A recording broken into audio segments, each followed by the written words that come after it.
মুখোশধারী একলব্যের মাকে খুঁজে এনে এবার পুলিশের হাতে তুলে দিয়ে রাঙা মুখোশ খুলে দিল সেই একলব্যের। হ্যাঁ, বন্ধুরা এমনটা হতে চলেছে আজকের পর্বে। বিস্তারিত জানতে ভিডিওটিতে লাইক দিয়ে চ্যানেলটিকে সাবস্ক্রাইব করে পুরো ভিডিওটি তোমরা দেখতে থাকো। গল্পের শুরুতে আমরা দেখতে পারবো যে বৃন্দা ঘরের মধ্যে লুকিয়ে কথা বলতে থাকে। সেই কথাগুলি বাইরে থেকে সভ্য সবটা শুনে পেলে আর বলতে লাগলো, "এই দরজা খোলো, দরজা খোলো। বৃন্দা তুমি কার সাথে কথা বলছো?" বৃন্দা তখন ভয় পেয়ে যায়। তখনই বলতে লাগলো, "তুমি কার সাথে কথা বলছো? আমি দেখব, তোমার মোবাইলটা দাও।" তখনই বৃন্দা বলতে লাগলো, "খবরদার, খবরদার তুমি আমার গায়ে হাত দেবে না। না হলে কিন্তু ফল খুব খারাপ হবে।" তখন সব্য বলতে লাগলো, "কেন? আমি স্পষ্ট শুনতে পেয়েছি তুমি রাঙ্গাকে আবার কোনো একটা বিপদে ফেলার চেষ্টা করছো। তুমি সত্যিটা বলো, না হলে কিন্তু এবার আমি বাড়ির সবাইকে সেই কথাটা জানিয়ে দেব।" এইভাবে দুজন যখন চিৎকার চেঁচামেচি শুরু করে তখন রাঙ্গা আর একলব্য ঘরের মধ্যে। রাঙ্গা তখন বলতে লাগলো, "উড়ানবাবু, ওরা আবার চিৎকার চেঁচামেচি কেন করছে? চল গিয়ে দেখি তো।"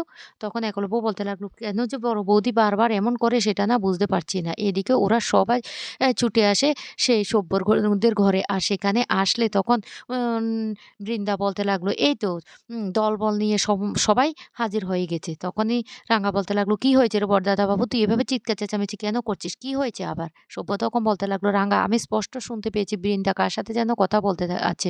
আর সে বলছে যে রাঙার ভালোবাসার মানুষ সে যে রাঙার যেন ক্ষতিটা করে। কে? কে হতে পারে? আমার না অনেক মনে ভয় হচ্ছে। রাঙা কোনো বড়সড় ষড়যন্ত্র করার চেষ্টা করছে বৃন্দা আবারও কোনো কিছু ঝামেলা পাকানোর চেষ্টা করছে। মালয়েশিয়া গিয়ে যে ওর সার্জেন্টের সাথে কথা বলেছে, নিশ্চয় ও ওখানে কোনো কিছু প্ল্যান পাকিয়ে এসেছে। ওর হাতে সমস্যা বলেছে না, ওসব মিথ্যে কথা। আমি স্পষ্ট বুঝতে পারছি ওখানে সে কিছু না কিছু ষড়যন্ত্র করছে। রাঙা, একবার তোমরা ওই ডাক্তারকে চেপে ধরো, তাহলে সমস্ত কথাটা জানতে পারবে। এই বৃন্দা, মোবাইলটা দাও। তুমি কার সাথে কথা বলেছো আমি সেটা দেখব, দেখব। এই কথা বলে যখন মোবাইলটা নিতে যায় তখনই বৃন্দা চিৎকার করতে থাকে, "বাঁচাও, বাঁচাও" বলে। রাঙা তখন বলতে লাগলো, "এই বড় বৌদি, তুই কি ভেবেছিস তুই চিৎকার করে পাড়ার লোককে সমস্ত খবরটা যে জানাবি?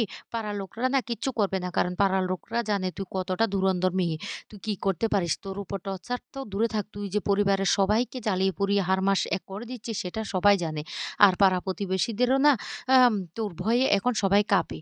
তাই তুই চিৎকার করে কোনো কাজ করতে পারবি না। শোন বড়দাদাবাবু, তোকে একটা কথা বলি, তুই এ ঘরে আজকে রাত্রে থাকবি না। চল তুই গেস্ট রুমে চল। ওর বিশ্বাস নেই। ও যেকোনো মুহূর্তে তোর কোনো বড় ক্ষতি করে ফেলতে পারে। ও এতটা খারাপ হয়ে গেছে এখন। তখনই বৃন্দা বলতে লাগলো, "যাও, যাও, যাও। এখান থেকে চলে যাও। আমি না যখন তখন যেকোনো কিছু করতে পারি। বলেছে না রাঙ্গা, যাও। তবে আমি কাউকে ছাড়ব না। আমি বলে দিচ্ছি আমি কাউকে ছাড়ব না।" রাঙ্গা তখন বারবার ভয় হতে থাকে আর বলতে লাগলো, "কি বলল বড়দাদাবাবু? আমি না সেটা বুঝতে পারছি না।" এরপরে রাঙা ঘরে চলে আসে। কিন্তু রাঙা ঘরে এসে বারবার সেই কথাগুলি ভাবতে থাকে। তখন একলব্য বলতে লাগলো, "এ রাঙা, কি হয়েছে?" রাঙা তখন বলতে লাগলো, "জানি না উড়ানবাবু।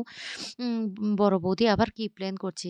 বড়দাদাবাবু কি বলেছে, ভালোবাসার মানুষ সে যে আমার ক্ষতি করবে, আমার না বড্ড ভয় করছে। আমার মনে হচ্ছে আমার জীবনে অনেক বড় একটা ঘটনা ঘটতে চলেছে।" আর তখনই একলব্য বলতে লাগলো, "রাঙা, তুমি কোনো চিন্তা করো না। আমি তো তোমার পাশে আছি। আমি তোমাকে অনেক ভুল বুঝেছি। কিন্তু আমি আর কোনোদিন তোমাকে কোনো ভুল বুঝবো না। আমি তোমাকে সে কথা দিচ্ছি। আমার যতবার সেই কথাগুলি মনে পড়ে ততবার অনেকটা কষ্ট হয়। আমার মনে হচ্ছে আমি অনেক বড় অপরাধ করেছি।" রাঙা তখন বলতে লাগলো, "এসব কথা বলিস না উড়ানবাবু। একদম বলিস না এসব কথা।" তখনই একলব্য বলতে লাগলো, "আমি যতক্ষণ তোমার পাশে থাকবো, আমি বলছি তোমার কোনো ক্ষতি হতে পারবে না। আমি সবসময় তোমার পাশেই থাকবো।"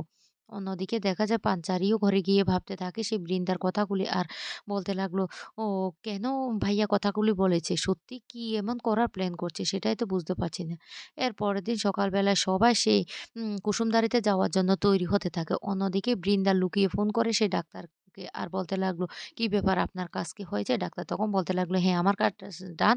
কিন্তু তারপরেরটা কিন্তু আপনি করে নিবেন।" এ কথা বলে বৃন্দা তখন বলতে লাগলো, "ওকে তো লোভের মতো কথা বলতে হবে। আর সবটা না হুট করে তো হয়ে যাবে না। আস্তে, আস্তে সবকিছু ওকে শিখে ফেলতে হবে। না হলে তো অনেক বড় সমস্যা হয়ে যেতে পারে। ওকে একবার ডাক্তারবাবু ফোনটা দিন তো।" তখন ডাক্তারবাবু ফোনটা দিলে তখন বলতে লাগলো, "শুনো, তোমার মায়ের কাছে না টাকাটা আমি দিয়ে এসেছি। তোমার মা-বোন একদম খুব ভালো আছে। আর ওরা খুব ভালোভাবে চলতে পারবে। আমি এমন পরিমাণ টাকা দিয়েছি। শুধু তোমাকে কাজটা করতে হবে। আর পুরো একলব্যের মতো কিন্তু তোমাকে কথা বলতে হবে। না হলে কিন্তু ধরা পড়ে যাবে। তাই তোমাকে সেই চেষ্টাটা চালিয়ে যেতে হবে।" এ কথা শুনে তখন বলতে লাগলো, "ঠিক আছে ম্যাডাম, আমি চেষ্টা করব।" অন্যদিকে দেখা যায় সেই ছেলেটার মা আর বোন চলে আসে রাঙ্গাদের বাড়িতে। আর রাঙ্গাদের বাড়িতে আসলে রাঙ্গা তখন বলতে লাগলো, "কিরে কি হয়েছে?" তখন ওরা কান্নাকাটি করতে থাকে। রাঙ্গা তখন বলতে লাগলো, "আমি তো বলেছি তোদের ছেলেকে আমি খুঁজে দেব।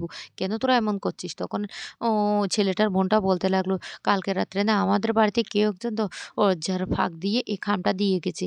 অনেকগুলো টাকা দিয়ে গেছে। আর একটা চিঠি আছে সত্যজিৎ বাবু।" তখন সেই চিঠিটা পড়লে সেখানে স্পষ্ট লেখা আছে, "মা আমি একটা কাজে বাইরে গিয়েছি। তোমাদের জন্য টাকা পাঠিয়েছি। তোমরা ভালো থেকো। আমার আসতে কয়েকদিন লেগে যাবে।" তখন সত্যজিৎবাবু বলতে লাগলো, লেখাটা তো বাংলা হরফে টাইপ করা। তাহলে আর টাকার নাম্বারগুলো আমাকে মিলিয়ে দেখতে হবে এগুলো কোথা থেকে এসেছে।" বৃন্দা তখন সবটা উপর থেকে দেখতে থাকে আর বলতে লাগলো, "ওরা তো শানুর মা আর বোন।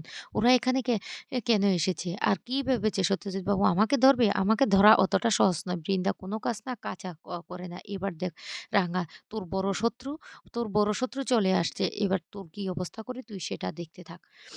এরপরে রাঙ্গা বলতে লাগলো, "ঠিক আছে তোরা এখন বাড়িতে চলে যা। আমার না আ গ্রামের বাড়িতে যেতে হবে। আর সেখানে আমাদের একটা অনুষ্ঠান আছে। সেই অনুষ্ঠান থেকে ফিরে আসলে আমি কথা দিচ্ছি তোদের ছেলেকে আমরা সেখান থেকে খুঁজে দেব।" এ কথা বললে তখন ওরা সেখান থেকে চলে যায়। এদিকে রাঙ্গার পরিবারের সবাই নিয়ে রাঙ্গা সেই কুসুমদাড়িতে চলে যায়। আর সেখানে গ্রামের মানুষরা খুব সুন্দর করে একটা অনুষ্ঠানের আয়োজন করে। আর সেই অনুষ্ঠানে এ হঠাৎ করে এ কতগুলা লোক বলতে লাগলো, "আজকে যে পুতুলটা পোড়ানো হবে শত্রু বিনাশের জন্য, সেই পুতুলটা কিন্তু রাঙাই কিন্তু আগুনটা দেবে।" রাঙা তখন বলতে লাগলো, "হরে!" তখন একজন বলতে লাগলো, "রাঙা আমি সবটা ভিডিও করব। আর রাঙা তুই আমাদের গ্রামের গর্ব। তুই আমাদের জন্য মেডেলটা এনে দিয়েছিস।" রাঙা তখন খুব খুশি হয়ে যায়। তারপর সে বড় কুশ পুতুলটাতে আগুন দেওয়ার জন্য রাঙাকে বলে, রাঙা তার তীর ধনুকের সাহায্যে সেই পুতুলটাতে আগুন জ্বালিয়ে দেয়। কিন্তু সেটা পুড়ে যাওয়ার পরে সে হঠাৎ করে একলব্যকে দেখতে পায়। একলব্যকে দেখে সে অবাক হয়ে যায়।